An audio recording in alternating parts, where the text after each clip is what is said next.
one of the strongest, no doubt. Yeah, but they just needed the tank hero, maybe some blinks. I still think Centaur probably. Yeah, Centaur.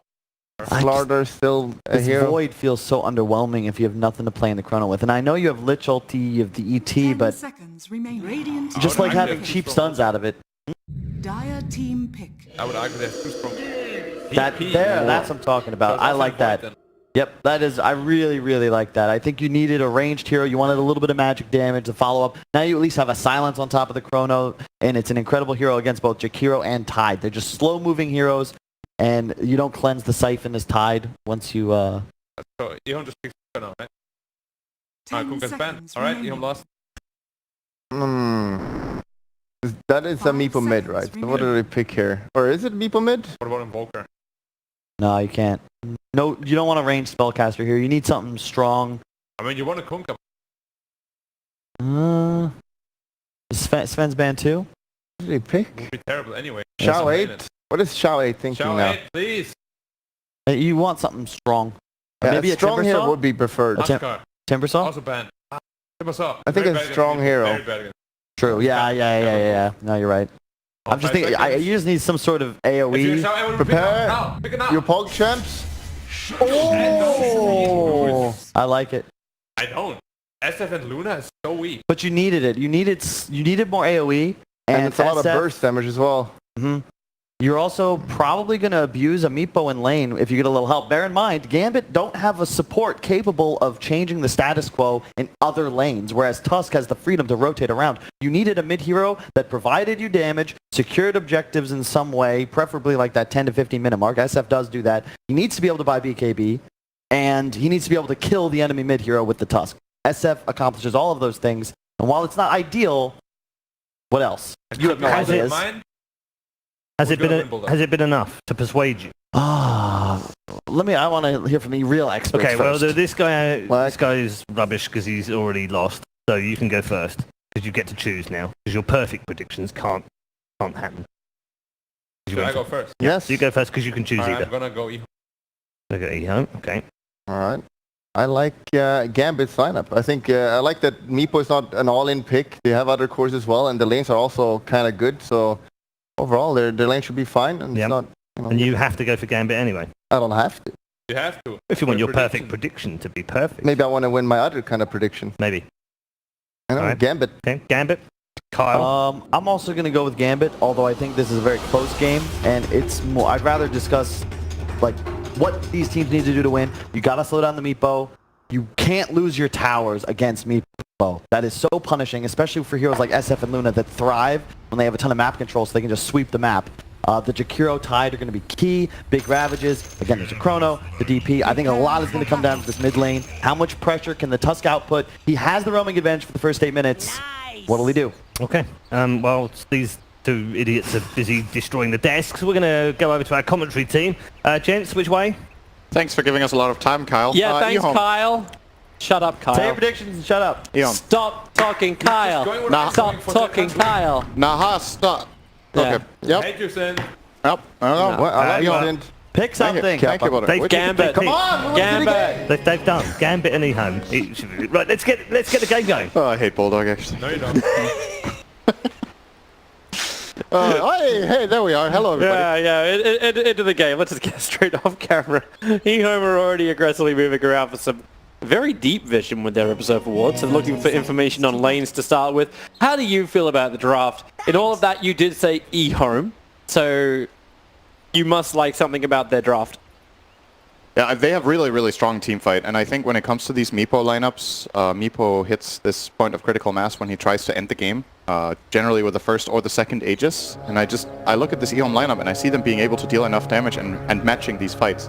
The thing they've got to be careful with is the Chronosphere. If there's a good Chrono, things can get really dicey quickly, but remember, Meepo doesn't synergize with Chrono at all. Yeah. Like, he cannot use it for anything, really. He can throw some Earthbinds, I guess, but it's down to the other heroes to get the damage done in that Chronosphere. And I'm generally a bigger fan of Void picks when it really synergizes with the whole lineup. But you can have this one outlier and it's still fine. It's not the end of the world. Yeah. We'll see how it goes. I kind of like it just for the whole, like, you kind of have like two different fights going on from Gambit. One's the one that hangs around the Chronosphere with the combination from Lich, and Death Prophet, even ET, and then Meepo in the back lines. And the way like Ransack works, like the ability to actually steal the life makes it possible for him to start killing off Tusker and Jakiro as long as he can just get on top of them and start just beating the crap out of them. And he'll have the time if space is created with Chronosphere. That's kind of why I leaned a little bit more towards Gambit. Yeah, this game has the potential for Meepo to destroy it, and has the potential for Gambit to outlast. Yep. And I do favor them late game. Meepo will fall off too hard, so classic Gambit, right? Like, let's pick a lineup that has to win in the 25-30 minute mark. Or wants to, rather. Well, it wants to get aggressive. It wants to get in there. For sure. But then again, you also need to hit the Chronosphere. Yeah. How many fights have we seen where it's like, okay, it's 50-50 if this is going to go their way, even though they have all the abilities.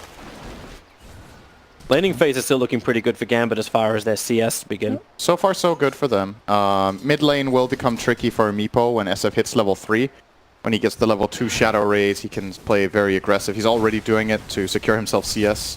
This is often the way you'll see Shadow Fiend win his lane, is by just running at people, or running at his opponent with the threat of the double or triple Shadow Rays, and then taking CS for free. Nice deny there by the Hawk on the range creep. And That's still alright. bottom lane's been having its own little bit of fun. Innocence and FNG have had their own little duel. But it's the fact you can just put this Frost Shield onto the Void, say, hey, run at somebody, get involved. Makes it difficult for these type of moments when Jakiro is trying to contest the pull area. But it does buy time for a rotation in towards mid. Innocence is looking to go over onto Dahak. And you have these triple raises. You begin with one. There's no follow through just yet, but there's a regeneration rune in bottom river, which can just be picked up even if this goes south. SF can spam everything he's got and still be fine. This is not really the strongest rotation. Oh, he's getting spotted. He's found it. Yeah, there's extra Meepos there. It's a level 1 Tusk. He's been missing from the bottom lane for 30-40 seconds. Yeah. That's when you know something's up. Sure, you got no snowball in. You just got tag team. He doesn't want to leech any experience. Another hero who hasn't really been running at anyone. He's been pulling the creep wave instead of immersion. Just trying to make life difficult for Faith Beyond up on top. And the fact we have Afo on this off-lane Death Prophet for Gambit, having a very good CS start. That's the matchup they wanted. They want the DP against Tide. It's the best lane they can get for the DP this game. Playing against the Luna dual lane can be pretty scary for the Death Prophet in terms of just raw damage output, forcing her away and not letting her CS. But you put a hero like Void against that, you beam, you dual breath, just time walk it off. I think Immersion's looking for his own fight on bottom. Sitting in the tree line, but of course thanks to the Dire Observer Ward, I think he TP'd down so they didn't actually see him arrive. But the missing call has to come out from Faith Beyond. They know something will be up. And mate, here's their time to go forward. With the Ice Shield on, ET Stomp, TP support's coming in from Tusker as quick as he possibly can. But that Frost Shield makes it so difficult for Luna just to run away, and a time walk forward. Immersion will get the first blood out at plus 63 damage. Very, very useful. Just the taunt sound while that goes on. Innocence has been very ineffective so far on the Tusk. He will be a very strong hero in this bottom lane when he's level 2 and especially level 3. That's when Luna Trilines can be devastating. Obviously Tusk shares that. They both get very strong on level 3 in the lanes, so I'm imagining EHOME will still be putting on the pressure down here, but that does of course leave this top lane to be that one-on-one between Tide and DP that she likes so much, so... Yeah. And Dahak is still just farming on Meepo, so good start for Gambit overall. They haven't really suffered in any of their 3 lanes. I was actually wondering too if they wanted to use that... Oh, hello. Dahak moves away, sends his Meepo back. If they actually wanted to use that Dire Observer Ward to block the camp up, this small camp right next to the mid lane is just so easy for Meepo to get some extra experience when the wave's pushed out. But they have no control over this whatsoever. And the Tusker's rotation from Innocence didn't really do much. They'll battle for the 5-minute runes on bottom. FNG's already starting with the tag team. FNG. He's still got the Frost Shield. And ET Stomp, creating some more space. And here comes the Faceless Void. No level 6, but Innocence, he did already pick up the bounty rune. Hidden inside the Snowball, they're going towards Immersion. And that's what Faceless Void's waiting for. Over towards Jakiro. They have the damage. That's plus 45 from Immersion. They'll trade off the supports. The Faceless Void, he's going to go for the other bounty rune.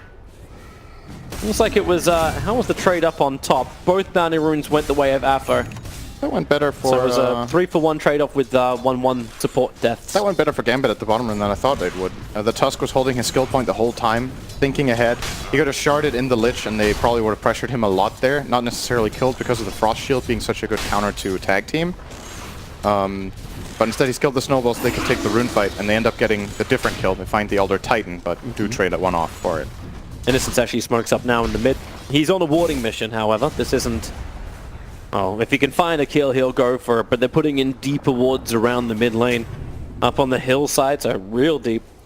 Probably going to watch the Meatboy's movement. Immersion came out looking for the 6-minute rune. It did not exist. There was an invis on bottom. There's just no ball forward, but FNG has arrived. Meatboy's gone jungle, and now the supports from Gambit are going to get easy levels. Frost Shield is just so good against Tusk. Actually, Dahak got the invis rune. Do they have he has no Soulbind. He has no Earthbind. He also doesn't have Soulbind. Do you have something though, like if ET can just put the Spirit down and everyone poofs in? FNG's got Frost Shield in 1 second time. They would kill with that. The Dire Observe Ward's also watching the movements of the supports. Looks like lane switch up. Apo's getting aggressive up on top, and instance from behind, and Luna TP to the tier 1 tower. So that's that one-time Death Prophet will die, and you have 2 cores and the support there to kill him. Message sent. Message returned. Everybody very well played. There's almost nothing in this game. That was a great rotation, though, from EHOME. They looked for something to do on the map. The game was reaching kind of a stalemate. They couldn't really pressure mid very much. They couldn't really take out this Void bottom, but this top kill, EP is very susceptible to getting outnumbered. Can't really fight back very well at this early stage of the game. So they grabbed that kill. They put Luna and SF at the top of the net worth board with Tide almost in third. 400 behind the Meepo, so game plan progressing as EHOME would like. Oh, they need to not lose Afterlife top right now. He just TP'd up there, and yeah, FNG is gonna die first though. He'll pull him underneath the tower. They're gonna snowball in quite deep for this. FNG can't get into Fog of War, but alright. Faceless Void as well as Immersion looking to battle it out. That's plus 64 damage on the ET, so Innocence will give it a little bit of respect. But on bottom lane, Apo is continuously pushing out this lane too. No one's there for defense. Oh, SF is top. Yep. Easy kill. Raze and Immersion is gone. Still no Chronosphere available, but I'm waiting for the Exorcism push on bottom lane to force some kind of movement from EHOME. They have TP scrolls available. Jakiro can defend this lane alone. Death Prophet will not take a full tower against Glyph, and a Jakiro just pulling the wave away. Exorcism is not that powerful on level 1. So I suppose it's a lot better in mid lane when you could be close enough to fall back. Yep. This is, by the way, we should mention, Jakiro, one of the best supports at just doing this. Sitting in an abandoned lane, just pushing it out, getting experience and gold. The hero scales very well with levels, and I think the reason the hero hasn't been so successful for a long time is that if you do fall behind in the game, it just feels very underwhelming, but he's keeping up a good pace. Oh, that scan timing is so unfortunate. It actually looks like they're running a little bit further to the west, looking for Dahak. They find him, that would be a big kill. And they have found him. Innocent starts to snowball, doesn't grab anyone to come along with him, however. The Earthbind gonna miss from Dahak. Not that it was really gonna stop his fate. 30 seconds on the sideline, and instantly EHOME turned it into a mid lane push. Radiant structures are fortified. I like to say there are some heroes in Dota where when you die, it feels like you die twice because of how momentum-based they are and how much it matters that you're efficient. Meepo is one of the heroes I would put in that category. Dying on Meepo feels very bad. Oh, he's in trouble. He's gonna die. Great stomp. Well, the mana for the Exorcism at half took some time to get it up for the Exorcism. Oh, they're body blocked in. He's trying to get back out. He can't get out. The creep wave is there.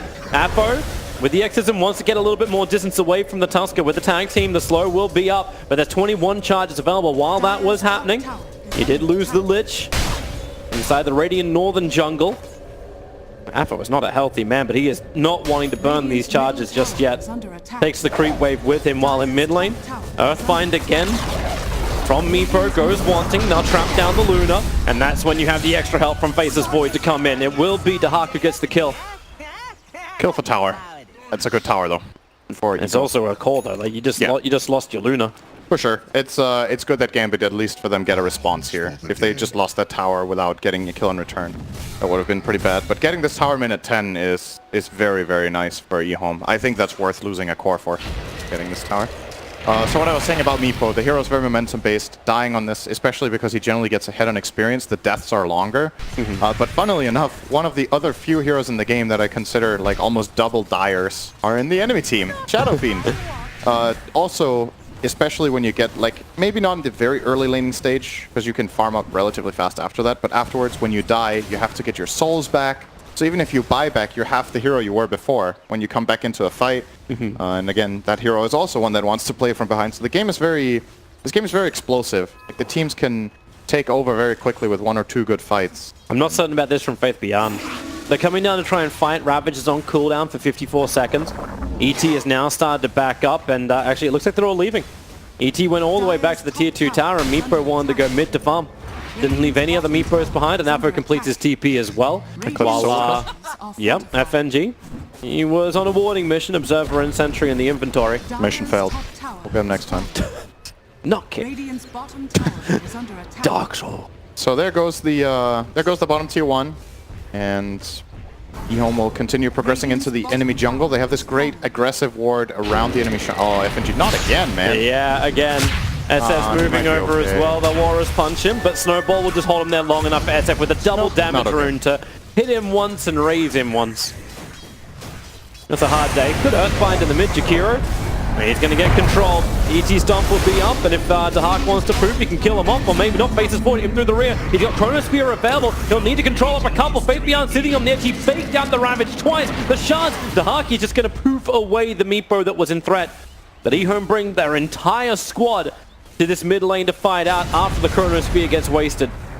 You gotta wonder if they could have actually killed the Meepo by ravaging there. ASD was close with a double damage, but he was probably worried that if he were to ravage, there would be a counter chrono and they would just get out. This way he got the chrono for free, kind of. Still holds on to the ravage for this bottom push. Yeah, and EHOME, Gambit are strong right now in this move. They are pretty strong. Well, they're only 3 heroes. They don't have Chain Frost just yet.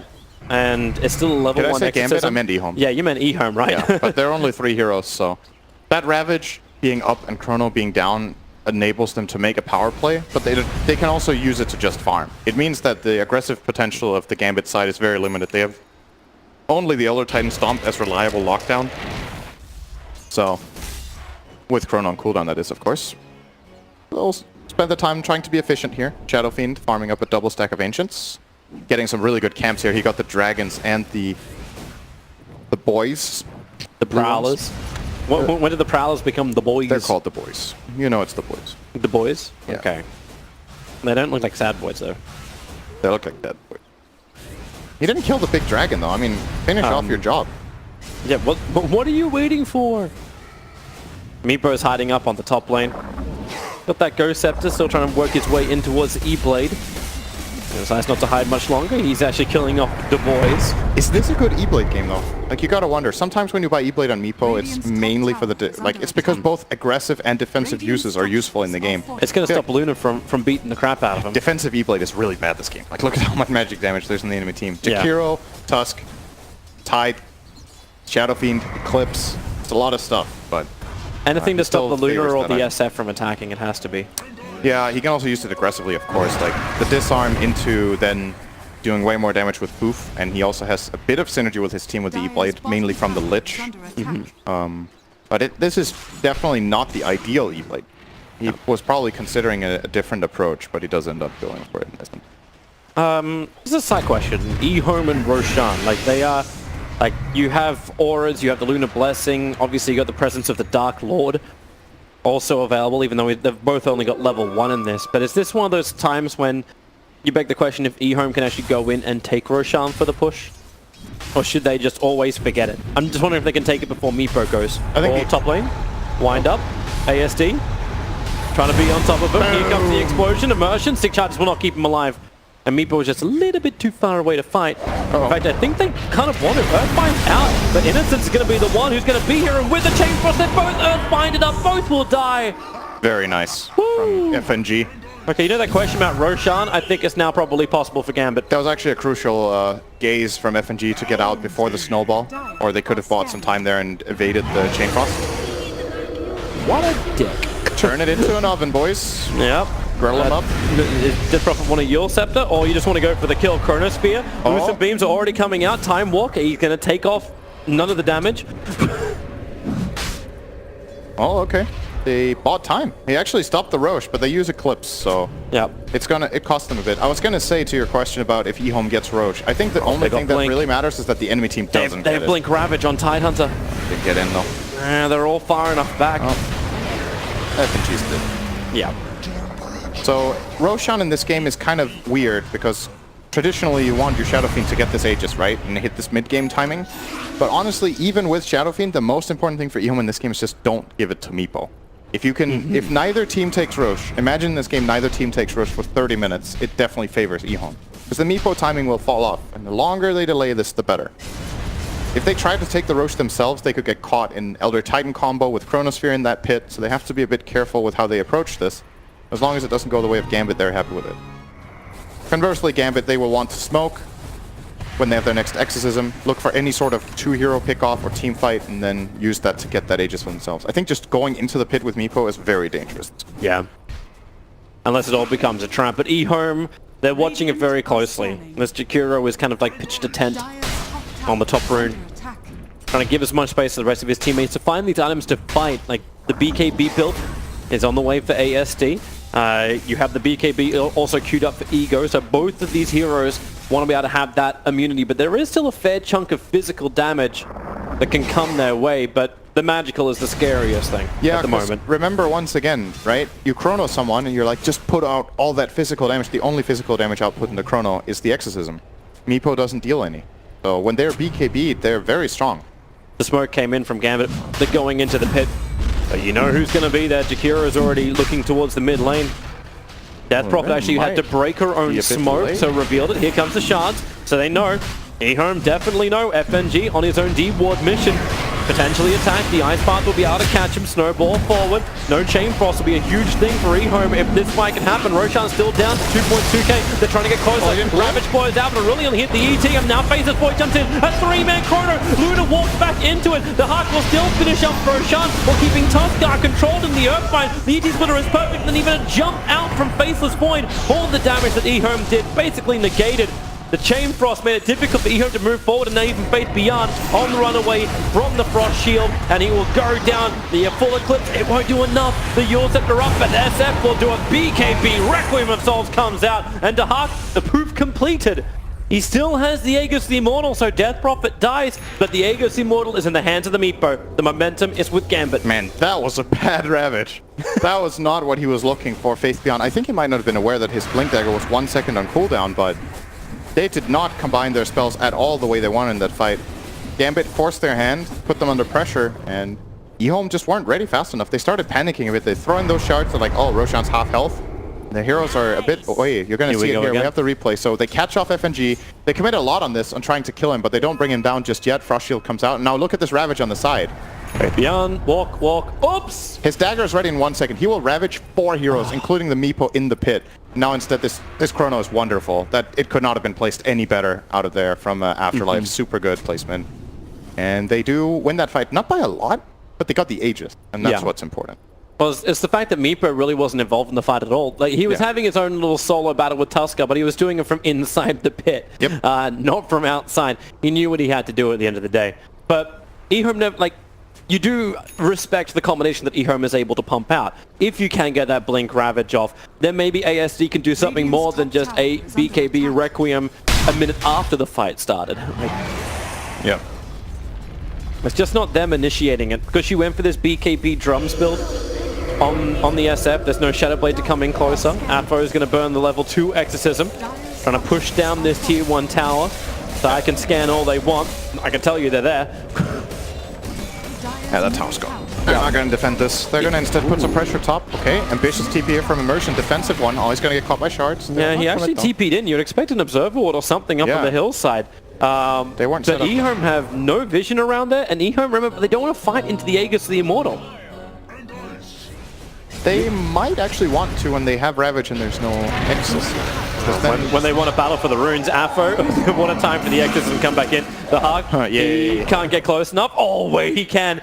One Earthbind, he needs more Meepos They're coming over. Another Earthbind, a little bit too shallow. Faith Beyond. Hey, at least the upside is he's got Ravage, and you got the Hawk sitting right on top of him. Is there a silence? It just came off cooldown for Apo. They rolling boulder in. It's a great Ravage combining with the Eclipse. The Hawk will go down, but what's the trade-off? The ET splitter looking to catch the SF, but pull him back in. He's BKB, but the Chronosphere! That is a huge one! They're going to hold the SF in position. Don't let the Requiem come off. It still goes off. The Hawk's going to go down for this one. 52 seconds on the sideline. The Chain Frost did nowhere near enough damage. Same with the presence of Immersion. EHOME, so damn strong. Immersion's even locked inside the shards. Innocence is low on life. He wants to turn around to kill off Apo. He'll flip him. Now faces Void also returning into the fight. Has to time walk himself away from the Chikuro. Somehow Immersion's managed to survive because EHOME just can't lock down the remaining Gambit members. They will kill off Apo. No way for the Death Prophet to survive this. Chrono looked amazing, everything looked pretty damn good, but damn, that Ravage from Faith Beyond created space. And now you just imagine this fight happening again with an Exorcism, and then you know what would have happened. But they made the choice. Gambit chose to fight without one of their key ultimates, feeling strong with their Aegis on the Meepo. He jumped in on the enemy shrine. Arguably one of the worst places on the map they could fight. Enemy jungle, they have the shrine to TP in on and be defensive with. They have their BKB on Shadow Fiend, and you don't have your key ulti? Even with that Meepo Aegis, you can lose. And this is a big deal. Like, sure, you lose this fight, and you could be like, it's just 1k or 2k gold swing, whatever. It's the first Aegis of Meepo. It counts twice. It's so important. You see this here. The TP from Jakiro cancelled. He's going to run in instead because he didn't want to get into the middle of the team. Very good Ravage. Gets 3 heroes. Awesome Stomp, too. If it weren't for this Stomp from Immersion, I think they would have been flat out just run over. And now this Requiem. Awesome Chrono, but Meepo synergy with Void. Hallelujah, he's caught the Chrono too. So nobody's dealing damage, and he will get the Requiem and Death Requiem off to kill off the Hawk there, and then follow through on extra kills. So Faces Void's being chased on bottom lane as we come back line. Snowball forward, bring in the Tidehunter. Flip him again, but another quick jump away. You do have TP scroll available and the Blink Dagger from the Faceless Void. So very maneuverable, but in the middle lane to Hawk, he went in, he got the kill on Jakiro, but the cost is very, very high. that's way too high. That's a 1-for-1 trade-off, and yeah, EHOME, they know it. Yeah.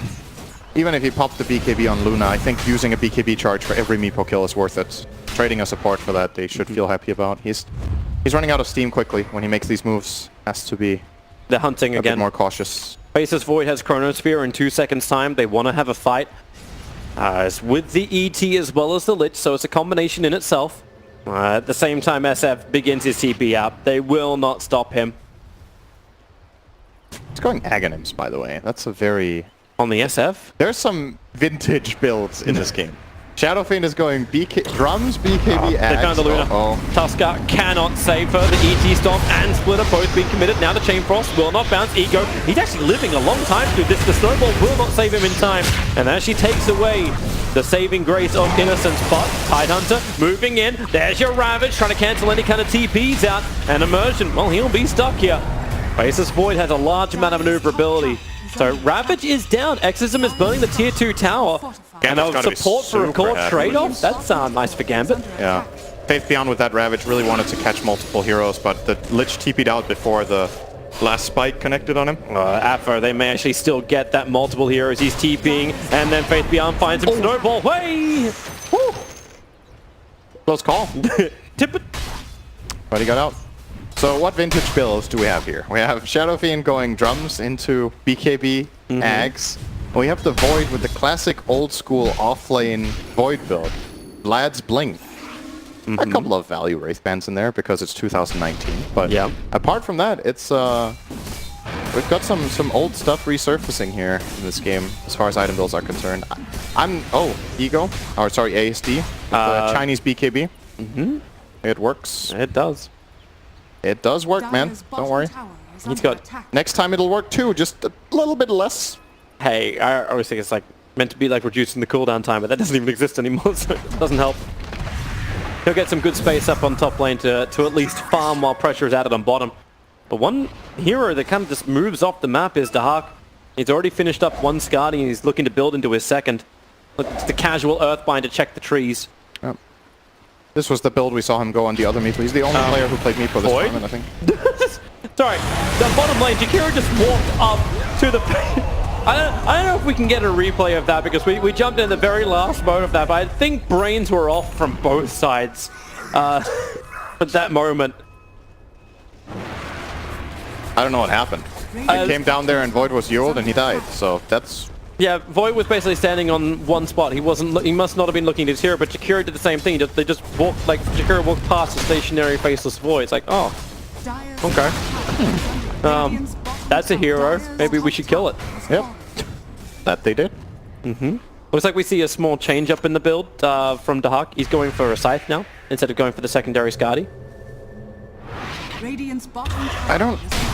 I don't know how happy or how big a fan I am of Axe on Shadow Fiend. I feel like I haven't seen this for like a year almost in any competitive game, maybe even pubs. I don't remember seeing this build for a long time, so don't really have the feel of how strong it is. You get the extra 10 Necromastery, which affects both the number of souls coming out of your ulti, but also your flat-out damage. So it gives 20 damage plus the Axe effects. So it's 30 damage in total, and then the better ulti. Yeah, is it to just survive the Meepo? Meepo jumps you, and then you get the heal as well from the Aghanims. The heal is the big deal here. He wants to use the BKB and then Requiem as he is losing health to heal back up and survive the Chrono and the Exorcism. It's like the ultimate satanic. Literally those two words. It's kind of, yeah, that's kind of what it is actually. But it's obviously under the condition that you get to cast it. If you don't get the full channel off on your ult, this item sucks. It's really bad compared to other items Shadow Fiend can buy, so he has to be feeling confident that he doesn't die in the Chrono. It's the only true hard lockdown that Gambit have that pierces his BKB. And if he survives that and gets it off, then Radiant's top tower has fallen. let's see how it works out. Luna's adding pressure in the meantime on the top lane, and the tower does go the way of Ego. And we had to do that a lot easier with the Manta style being completed. And he's going changed his mind again. Did he? What's he going for now? It's back to Skadi. Like, well, I'm not getting any initiation off in this. His last Meepo game in this tournament, which was the only other Meepo game, I do believe, he went E-Blade 3 Scotties, and then they ended the game. Okay. We'll see if he goes for that build I think that's again. a little harder in this game. I would agree. This was a way less good Meepo game than the last one he played. The last one he played was very, very straightforward for him. There's a lot of threats. Okay, Roshan is up. Dire have checked it with Ice Path. Do you actually like... Oh, he went for... sorry, the SF went for the 150 Shadow Rays, as opposed to the +2 damage per soul. I thought with the Aghanim Scepter he may actually go for the damage. He's going into caster build because smoke's breaking. There's your jump forward. SF, he just blinks in, doesn't burn the BKB yet, looking for immersion. Ravage will pop, only catches on 2, but it's the Death Prophet as well. Shield BKB up, Chronosphere will going to come down because of the Yule Scepter, and now kill him off with the Requiem of Souls. It's a double buyback, however. Now Gambit, they want to have their own fight. Exorcism is up, the Faceless Void, he needs to get out there, and soon he's going to blink forward. He can catch out 2 heroes with the Chronosphere, but they don't want him. Faith Beyond, he's left himself behind in order to save the rest of EHOME. But Ravage is down. Exorcism has got the end of it. Can they just take Roshan and make this worth it? He can't die. He needs to be involved in this. But the Meepo proof out. It's barely in time. Are you kidding me? Oh, he didn't save his Lucent Beam? I think they used Lucent Beam and the Snowball a little bit inefficiently there. I think he used the beam a bit too early. And now Hawk actually got out of that. That is so big for Gambit. And Gambit now going for Roshan. They will get the Rosh because of this. They have Chronosphere still up. Same with ET Splitter. Exorcism has worn off, however, but they're waiting. They don't see any vision on the high ground. They don't see all the heroes that are perfectly grouping up from EHOME. You have the Earthbind on Jakiro into the Stomp. Defensive Yule Scepter will save him for a moment, but a secondary hit. And then the Earthbind. ASD will avoid it for the moment. Then the jump in. The saving Snowball from Tusker. Roshan. This feels like deja vu! A 4-man Chronosphere is out, and on the edge of it, a double Earthbind improving through, just beat the crap out of EHOME. Faith Beyond will fall. Dahak has himself a double kill. 74 seconds without the Tidehunter. No buyback available, and a license to dive through the Aegis and the cheese on Meepo. Maybe he can give the cheese to someone who actually can use it properly. I think you put it over... Can't give it to the DP or even the... I mean, even the Void. They actually have really good health pool on this Void because of his itemization and the skill build. Talents, he went for strength and health. So They're trying to gank top. Mode. Look for that ice path. They need to control Dahak. They send up the Meepo already. I don't think he's going to poof out of this one as well. Yep, Lucid Beam, but it's with the real Meepo. He's the totally Aegis Immortal. And wind up and swing! Bye-bye. Just as quickly as they got a big advantage. There it goes. That's Meepo for you. Mm-hmm. That's rough. That's so big. That's the biggest death of the whole game right there. Like, This was supposed to be Gambit's strongest time in the game, and now they're weak again. Weak is maybe an overstatement, but... They were meant to be pushing. They were meant to be establishing map control. 30 minutes in, even gold for the Meepo team. It's not good. You will eventually end up struggling in the game. And remember, their team is not ahead on experience either. They're 14,000 experience ahead or behind with Meepo, who is the fastest hero at ramping up levels in the whole game. So their experience is very, very far behind. And it's going to start mattering mostly when these 25 talents start coming out. Both Luna and Shadow Fiend are well on their way, level 22 on both of them. And you're not feeling this power from what was meant to be the late game options, which is the Luna and the Faceless Void. With the combination of Lich, actually, I don't think we've seen it properly happen yet. FNG revealed in the tree line thanks to his Frost Blast to try and drag the creep wave off the tower. He's able to do so, and now pulling in Ego. The Stomp is on the Chikuro, break free with the Manta Style, and then they run out.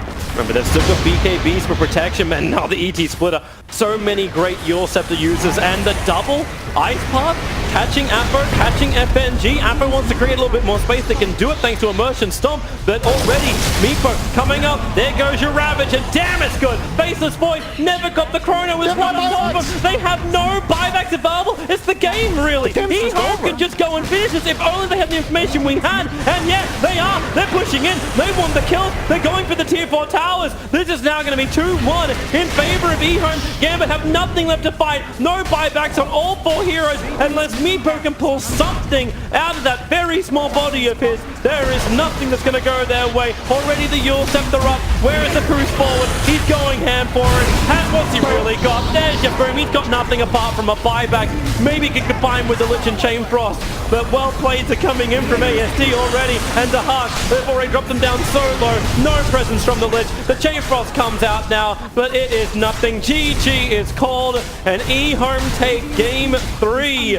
After what was 2 great pickoffs over on the Meepo. That pick, it looked like it could work for Gambit, but damn, did EHOME focus it.